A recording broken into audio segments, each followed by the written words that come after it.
I will tell you right now that the healthcare systems are very concerned.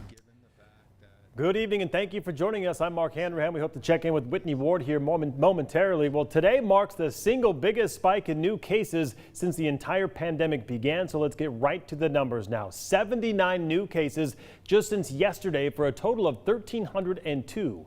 Also, over the weekend, 2 more people have died, including a young woman in her 30s. Health Officer Dr. Bob Lutz says our community has seen significant increases in the younger age group since Memorial Day. He says people have been gathering together in large groups, not wearing masks in public places, not social distancing in bars and restaurants, and quite simply not taking the threat of the virus seriously. And he's worried as we head into another holiday weekend that an even bigger surge in cases, hospitalizations, and deaths could be coming.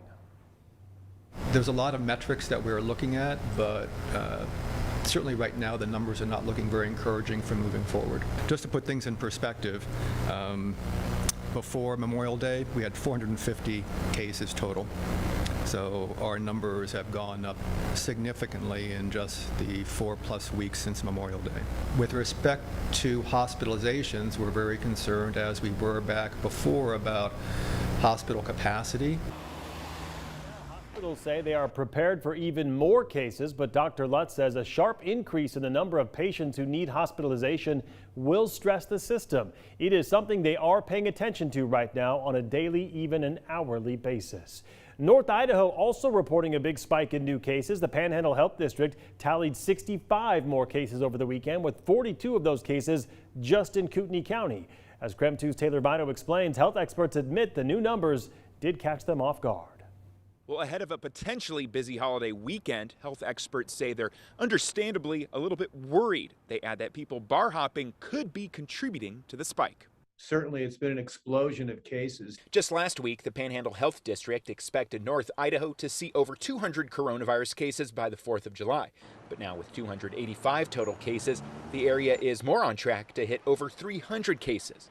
We did not expect that. And it has continued to grow. The district is now monitoring more active cases than it has over the entire pandemic.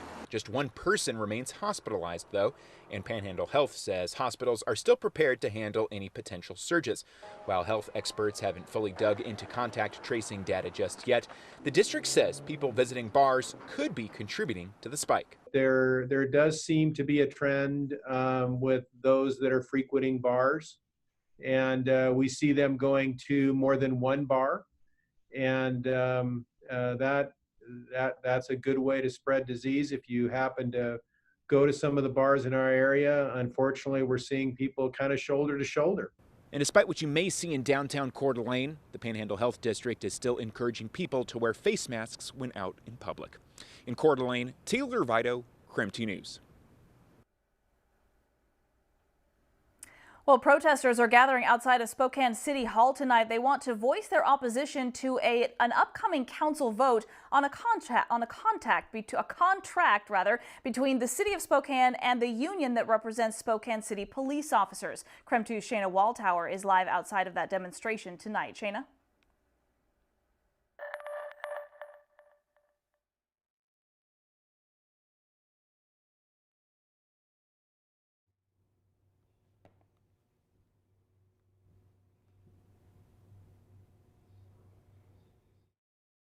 We demand change, and we demand it now. We're not asking, we're demanding.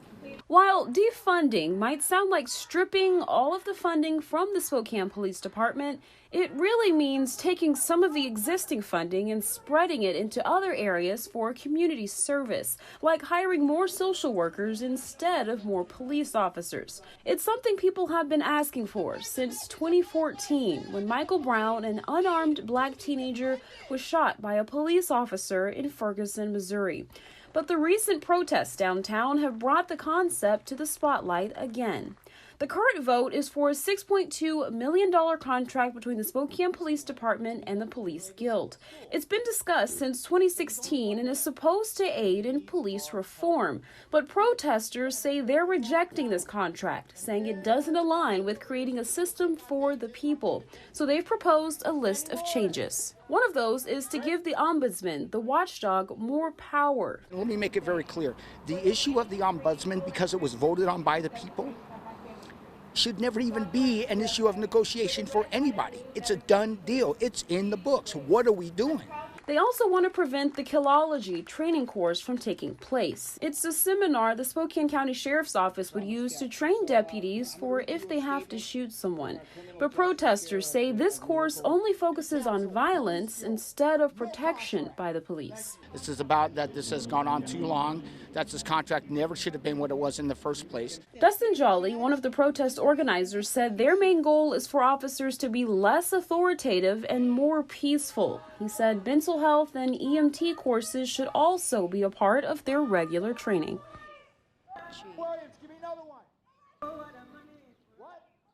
Now, the whole concept of defunding the police is something that's been around for a little while now, as we just mentioned, but especially now with recent deaths at the hands of police brutality from across the nation, protesters are saying that now is the time to demand that change. Reporting in downtown Spokane, I'm Shayna Waldhauer, KREM 2 News. Well, the 4 former Minneapolis police officers charged in the death of George Floyd made their second court appearance today. Derek Chauvin, who faces the most serious charges, including unintentional second-degree murder, appeared virtually. The judge warned the defendants, as well as their attorneys and prosecutors, about pretrial publicity. He says he doesn't want to hear public comments about the merits of the case, evidence, or guilt or innocence. He says if that continues, he'll issue a gag order. When you're talking about dismantling the police department, you're not saying that police officers are just going to go away. Absolutely, and certainly not right away. We're trying to provide a level of safety that we feel like our current public safety system doesn't currently provide. Now, since Floyd's death, there have been protests and many calls around the country and the world for police reform. On Friday, the Minneapolis City Council unanimously voted to advance a proposal that could replace the police department. As for the officers, the first trial is scheduled for next March. New at 5 tonight, 18-year-old Titan Bennett made his first court appearance today after police say he set off a bomb in North Spokane. Here's a picture from the scene. Police say bystanders reported Bennett wearing a mask and carrying a shop vac. Moments later, that shop vac exploded, damaging 3 cars, according to officers. Police said evidence of the explosion was found up to 75 feet away. In court today, a judge decided Bennett would not stay in custody because of his no prior criminal history. His next court date is set for July 8th. We do have a reporter in the courtroom, and we'll have more information coming up on KREM 2 News at 6 tonight. The Supreme Court today refused to block the execution of 4 federal prison inmates who are scheduled to be put to death in July and August. And one of those inmates includes a white supremacist who once bombed Spokane City Hall. Daniel Lewis Lee was convicted back in 1996 for the deaths of an Arkansas family as part of a plot to set up a whites-only nation in the Pacific Northwest. He was also involved in the bombing of Spokane City Hall in April of '96, followed by a shootout with Ohio police more than a year later. We'll have more on this case and what's led up to the ruling coming up in our 6 p.m. broadcast tonight. Authorities still searching for a North Idaho man who disappeared in the Fern Saddle area over the weekend. A vehicle belonging to 37-year-old Joel Brown from Coeur d'Alene and the Post Falls area was last seen near Fern Saddle on Friday. Its occupants were thought to be hiking in that area. Brown's place of work told sheriff's deputies and officers with the Forest Service that he did not show up for work on Saturday. Anyone who has heard or seen from Joel Brown is urged to contact the Kootenai County Sheriff's Office. That number is right there at the bottom of your screen. All right, to weather now, tracking some showers, not just today, but for a few days to come. Let's get straight to meteorologist Thomas Patrick for an update on the weather. Thomas. Hey there, Mark. And I always think it's kind of funny, especially when we are tracking scattered showers, because I can stand here in the Outdoor Weather Center, be bathed in the sunshine, and know that someone not even 10 miles away might be getting rain at the very same time. So a very interesting setup that you see across the inland Northwest. Notice these scattered showers. Most of it has been in some of our northern mountains overall. You even see a little bit of lightning kind of near the Colville area, but otherwise other portions of not only North Idaho, but especially down towards the Palouse have been seeing some scattered showers. Looks like my weather graphics actually froze here for a moment, but here's the thing. In the coming days, we will still see some scattered shower activity, kind of like what we're seeing here, even between Spokane and Coeur d'Alene. Not much in the clouds, except for maybe out towards the Mount Spokane area. 72 degrees right now. The airport's actually reporting a little bit of rain, but again, we're bathed in sunshine here on the South Hill.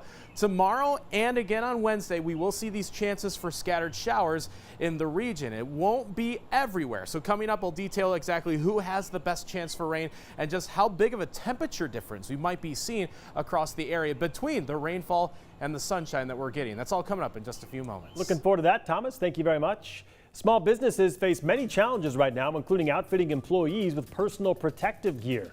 Now, Spokane County has partnered with a local organization to make sure those small businesses in our area do get that PPE that they need. And before we head to the break, a big senior shout out to Brianna Fernandez, a senior at Shadle Park High School. Best of luck to Brianna and the rest of the class of 2020. We'll be right back after a quick break.